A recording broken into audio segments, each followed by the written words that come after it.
Hello students, myself Surbhi Sani, assistant professor in chemistry.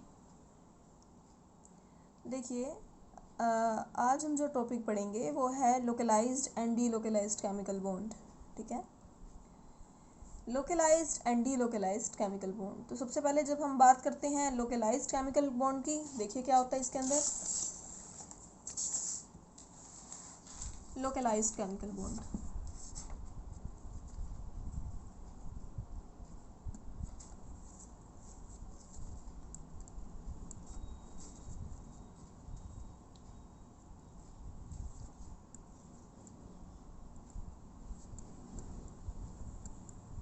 Localised chemical bond. देखिए, जब दो atomic orbitals overlap करती हैं, जब भी दो एटॉमिक ऑर्बिटल्स ओवरलैप करती हैं, तो जो हमारी नेक्स्ट ऑर्बिटल की फॉर्मेशन होती है हम उसे कहते हैं मोलिक्यूलर ऑर्बिटल। क्या कहते हैं? Molecular orbital. ठीक है, जब भी दो एटॉमिक ऑर्बिटल्स की ओवरलैपिंग होती है तो हमारी जो नई ऑर्बिटल बनती है हम उसे क्या कहते हैं? Molecular orbital. अब कोवेलेंट बॉन्ड की अगर फॉर्मेशन की बात करें, covalent bond formation, covalent bond formation कि कोवेलेंट बॉन्ड कैसे बनता है? ऐसे ही बनता है, जब दो एटॉमिक ऑर्बिटल्स ओवरलैप करती हैं आपस में तो इन दोनों के बीच में क्या बन जाता है? Covalent bond. क्या बन जाता है? Covalent bond. तो covalent bond is formed by overlapping of atomic orbitals. आप लिख सकते हैं कि covalent bond is formed by overlapping of atomic orbitals. ठीक है, कोवेलेंट बॉन्ड फॉर्मेशन कैसे होती है? Covalent bond is formed by overlapping of atomic orbitals, और जब दो एटॉमिक ऑर्बिटल्स कंबाइन करती हैं तो the resultant orbital is known as molecular orbital. देखिए, अगर मैं बात करूं, मेरे पास एक हाइड्रोजन का एटम है, यहाँ पर भी एक हाइड्रोजन का एटम है। जब ये दोनों कंबाइन करेंगे तो हमारा क्या बन जाएगा? H2 का मोलिक्यूल बन जाएगा, और ये एटॉमिक ऑर्बिटल्स आपस में ओवरलैप करेंगी और नेट रिजल्टेंट हमारी मोलिकुलर ऑर्बिटल बनेगी। ठीक है, यहाँ पर 1 डॉट्स, 2 इलेक्ट्रॉन्स। अब जो मोलिकुलर ऑर्बिटल बनी है तो ये ओवरलैपिंग ऑफ एटॉमिक ऑर्बिटल से बनी है, और यहाँ पर जो बॉन्ड की फॉर्मेशन हुई है वो हमने कोवेलेंट बॉन्ड का नाम दिया है। अब ये जो हमारा बॉन्ड है हम इसे क्या बोलेंगे? ये लोकलाइज्ड केमिकल बॉन्ड है। ये बॉन्ड क्या है? Localised chemical bond. क्यों?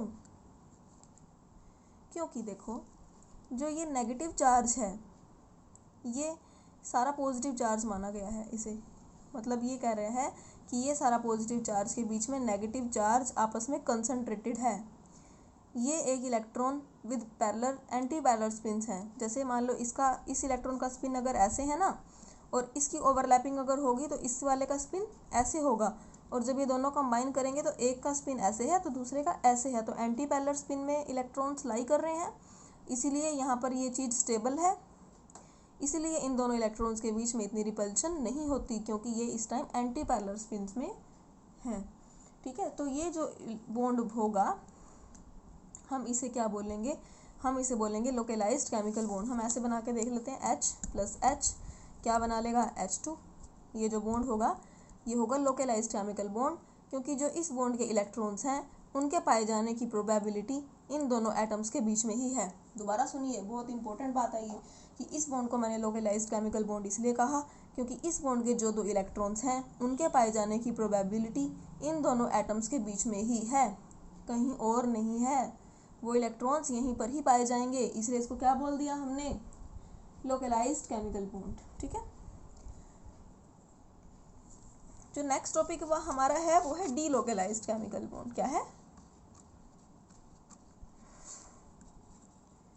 Delocalised chemical bond. इसके केस में मैं सबसे पहले आपको बताना चाहूँगी कि आइसोलेटेड बॉन्ड्स क्या होते हैं और कंजुगेटेड बॉन्ड्स क्या होते हैं। लेट अस सपोज मैं एग्जांपल लेती हूँ 1,3-ब्यूटाडाइइन का, 1,3-ब्यूटाडाइइन। तो 1,3-ब्यूटाडाइइन को हम कैसे लिख सकते हैं? ऐसे, ये हमारा क्या है 1,3-ब्यूटाडाइईन, ठीक है। अब ये अल्टरनेट डबल बॉन्ड जो है वो अल्टरनेट पोजीशन पर प्रेजेंट है। अल्टरनेट पोजीशन पर प्रेजेंट होने का मतलब क्या है, एक छोड़ के एक पोजीशन पे डबल बॉन्ड प्रेजेंट है, कि यहाँ पर डबल बॉन्ड, सिंगल बॉन्ड, यहाँ पर डबल बॉन्ड। तो इस तरह के जो बॉन्ड्स होंगे ना, हम उनको कहते हैं कंजुगेटेड बॉन्ड्स, कि वो आपस में कंजुगेशन में है, ठीक है।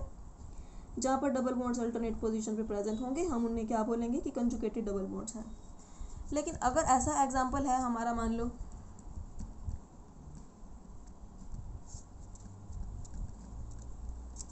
इसके केस में ये डबल बॉन्ड यहाँ पर है, यहाँ सिंगल, लेकिन यहाँ डबल नहीं है ना, सिंगल ही है, तो इसके केस में ये कंजुगेशन में नहीं है। तो इन डबल बॉन्ड्स को जो आपस में कंजुगेशन में नहीं होते, हम इनको क्या बोलते हैं, आइसोलेटेड डबल बॉन्ड्स। क्या कहते हैं हम, isolated bonds, double bonds, isolated double bonds. और इनको क्या बोलेंगे, कंजुगेटेड डबल बॉन्ड्स, ठीक है। तो अगर मान लो मैं इस कंजुगेटेड वाले को उठा लेती हूँ, 1,3-ब्यूटाडाइईन को, इस 1,3-ब्यूटाडाइईन को मैं अगर यहाँ पर लिखूँ इस तरह से CH2, ठीक है, CH, मैं पहले सिंगल सिंगल बॉन्ड लिखूँगी सबके, CH2, डबल बॉन्ड यहाँ पर है और डबल बॉन्ड यहाँ पर है ना। लेकिन जो सिंगल बॉन्ड होता है, आपको पता है, वो हेड टू हेड ओवरलैपिंग से बनता है, और जो पाई बॉन्ड बनता है वो किससे बनता है, sideways overlapping of atomic orbitals. तो जो ये पाई बॉन्ड है, मैं इसे sideways overlapping of atomic orbital से बनाकर दिखाऊंगी कि इन दोनों एटॉमिक ऑर्बिटल्स के बीच में ओवरलैपिंग हुई है और डबल बॉन्ड बना है यहाँ पर, और दूसरा कहाँ है भाई, यहाँ पर है ना। तो इसका डबल बॉन्ड भी मैं ऐसे बनाकर दिखाऊंगी कि इन दो एटॉमिक ऑर्बिटल्स के बीच में ओवरलैपिंग हुई है और ये डबल बॉन्ड यहाँ पर बन चुका है, ठीक है। वो कह रहा है कि एक टाइम ऐसा भी होगा कि जब ये दोनों आपस में ओवरलैप कर रही हैं, ये दोनों आपस में ओवरलैप कर रही हैं, ठीक है ना। वो कह रहा है कि ऐसा भी होगा कि जब ये दोनों आपस में ओवरलैप करेंगी, ये दोनों, कैसे हो सकता है, एग्जाम्पल देखिए। ऐसा क्यों होगा, देखिए ऐसा इसलिए होगा कि जब मैंने 1,3-ब्यूटाडाइईन को लिखा,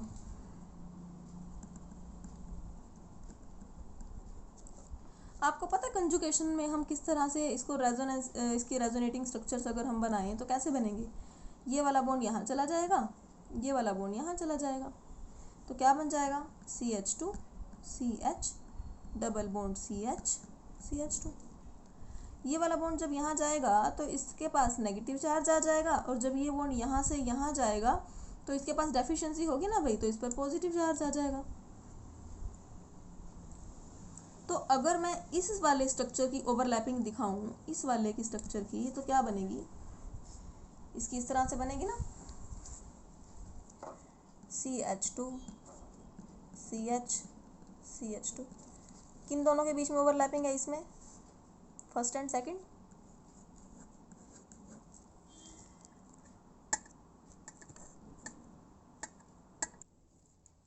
फर्स्ट एंड सेकंड, ठीक है।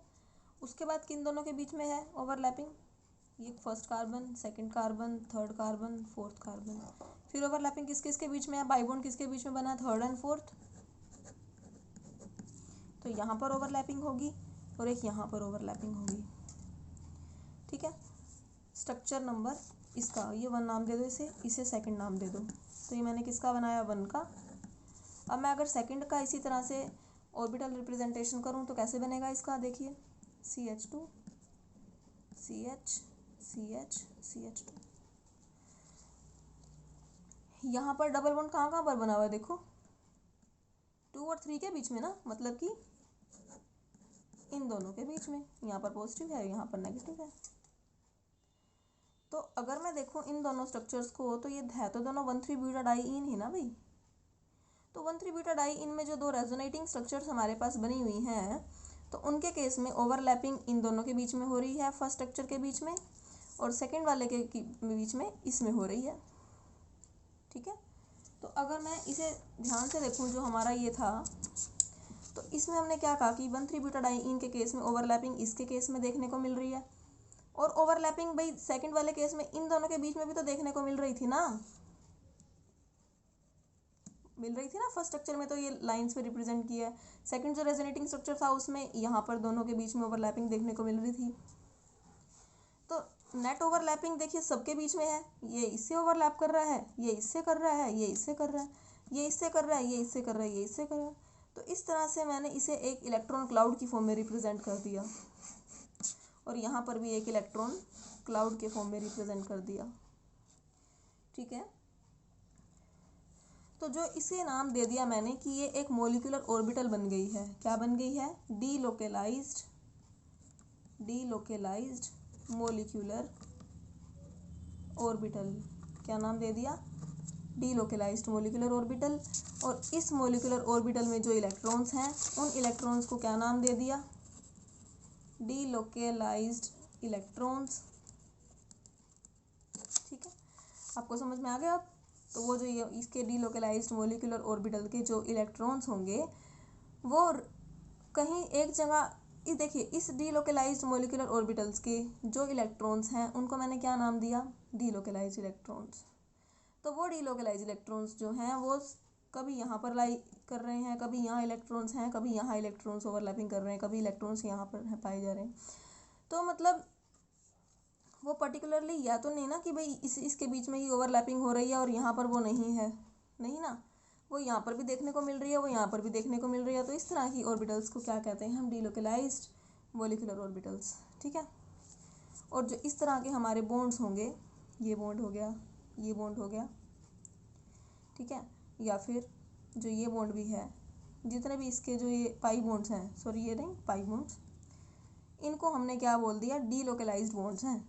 क्योंकि जो इसके इलेक्ट्रॉन्स हैं, ध्यान से सुनना, इसको मैंने क्या बोला? डीलोकेलाइज्ड बॉन्ड। क्यों?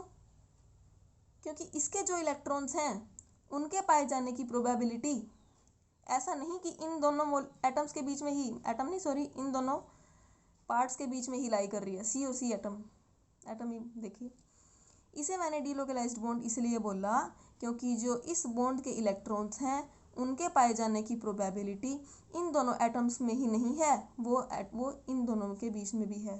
जैसे ये दो इलेक्ट्रॉन्स हैं, ठीक है, ये दो इलेक्ट्रॉन्स इन दोनों कार्बन ने नहीं शेयर कर रखे, क्योंकि ये वाला जो इलेक्ट्रॉन है ना, ये यहाँ पर इसके साथ भी ओवरलैपिंग शो कर रहा है। समझे? दोबारा देखिए, जैसे मैंने ये लिखा 1,3-ब्यूटाडाइईन,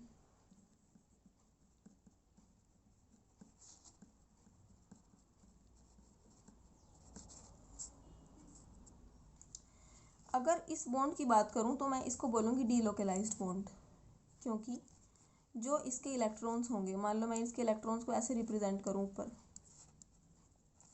इस बॉन्ड को भी मैं क्या बोलूँगी? डीलोकेलाइज्ड बॉन्ड। मान लो इसके इलेक्ट्रॉन्स को मैं ऐसे रिप्रेजेंट करूं ऊपर, तो ऐसा नहीं कि ये सिर्फ यहाँ पर ही ओवरलैपिंग कर रहा है या फिर ये इन दोनों इसी रीजन में पाया जा रहा है, ऐसा नहीं है कि ये इलेक्ट्रॉन यहीं पर पाया जा रहा है। ये इलेक्ट्रॉन इसके साथ भी ओवरलैपिंग कर रहा है और ये इस रीजन में भी पाया जा रहा है। समझे ना? देखिए ये इलेक्ट्रॉन इस रीजन में भी पाया जा रहा है, ये इलेक्ट्रॉन इस रीजन में भी पाया जा रहा है ना, डीलोकेलाइज्ड मॉलिक्यूलर ऑर्बिटल के अकॉर्डिंग। तो इस तरह के बॉन्ड्स को हम क्या बोलते हैं? डीलोकेलाइज्ड केमिकल बॉन्ड्स। उम्मीद है आपको वीडियो पसंद आई होगी। मैंने अपनी तरफ से फुल एक्सप्लेनेशन दिया है, ठीक है। इस वीडियो को लाइक, शेयर एंड कमेंट जरूर कीजिए। थैंक्स।